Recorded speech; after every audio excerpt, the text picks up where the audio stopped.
आप सभी को मेरा नमस्कार। मैं रंजीत आप सभी के समक्ष अपनी एक नई कविता लेकर आया हूँ, जिसका शीर्षक है ढाई मंजिला प्यार।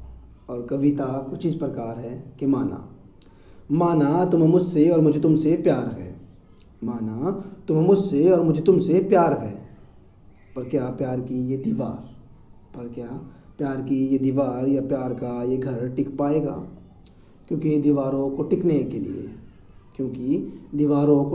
के लिए अक्सर ज़रूरत होती है एक मजबूत नींव की। और वो नींव हमने तैयार कर ली है और एक मंजिला मकान बना भी लिया।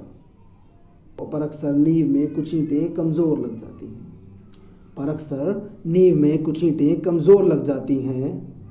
जो ज़्यादातर बचपने या जल्दबाजी से बनी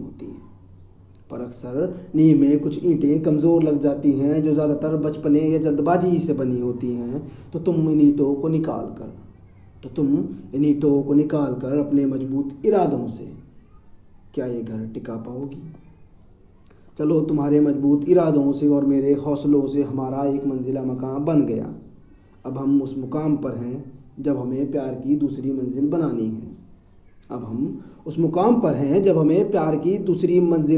है। और दूसरी मंजिल बनाने के लिए हमें पहले मकान की छत में भरोसे के सरिये लगाने होंगे। और तुमने मुझ पर और मैंने तुम पर भरोसा करके ये ठान लिया कि हम दूसरी मंजिल बना लेंगे। पर जाना, उन सरियों में लगने वाले झूठ रूपी जंग का क्या, जो हमारी पहले मकान की छत और दूसरे मंजिल के धरातल को कमज़ोर करेगा। तो तुम अपने भरोसे से और मेरे प्यार से उन सरियों में लगी जंग को साफ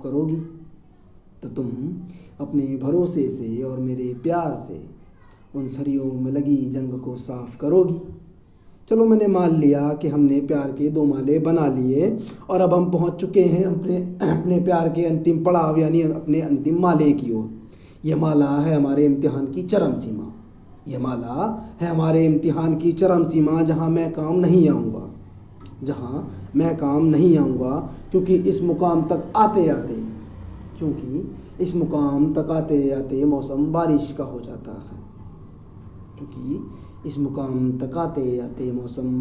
का हो जाता है। और बारिश होती है रिश्तेदारों के रिश्तों की। हाँ जाना, ये वही बारिश है जो तुम्हारे पहली बार साड़ी पहनने पर हुई थी और तुम्हारे बिना पूछे तुम्हारा रिश्ता गांव तक पहुंच चुका था। हाँ जाना, इस बारिश से मैं अकेले